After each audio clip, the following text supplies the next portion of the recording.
I'd like to add my voice to all those who've expressed condolences to the Murphy family, to Aisling's friends and boyfriend, and to the wider Tullamore community.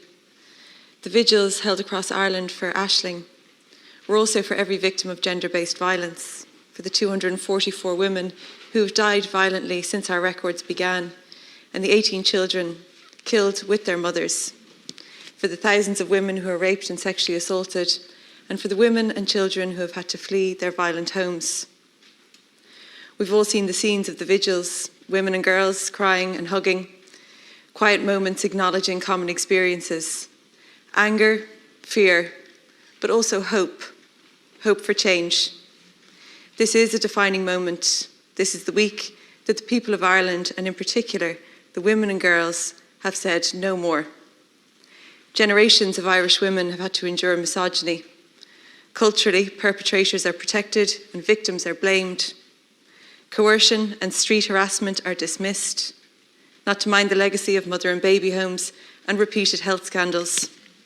No more. This time we will not and we cannot allow violence against women to continue. As legislators, we have a responsibility to do more than merely express our own sadness. We must direct state resources to dismantle the culture that underpins violence against women. Most disgracefully, the necessary actions are known, but successive governments have continually failed to provide the range of measures necessary. I've repeatedly asked for very clear and targeted interventions on gender-based violence, actions government could and should have taken long ago. Today I'm asking again that they address these points to help prevent violence and do so adequately to respond to the national outpouring of anger, solidarity and calls for change. Firstly, there is a pressing need for more domestic violence refuge spaces. The Istanbul Convention standard is 1 refuge space per 10,000 people, but in Ireland we provide 1 refuge space per 10,000 women, meaning we have 50% capacity, including very little infrastructure for male victims. Instead of ensuring we meet the international benchmark, the Minister, when I ask every time, refers to a clause in the Convention that allows for fewer refuge spaces. This is not acceptable anymore.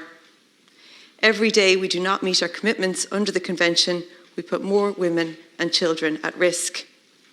33 million, that is what it would cost to provide the additional spaces in a budget of millions. It's a relatively small amount to ensure lasting support for victims and survivors of domestic violence. Secondly, we need a drastic overhaul of how our justice system understands and responds to sexual assault and violence.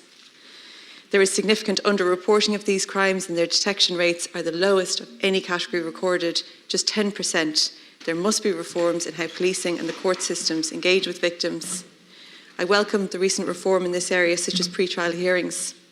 Sexual violence and rape crisis support organisations have also outlined the further changes that are needed for immediate implementation.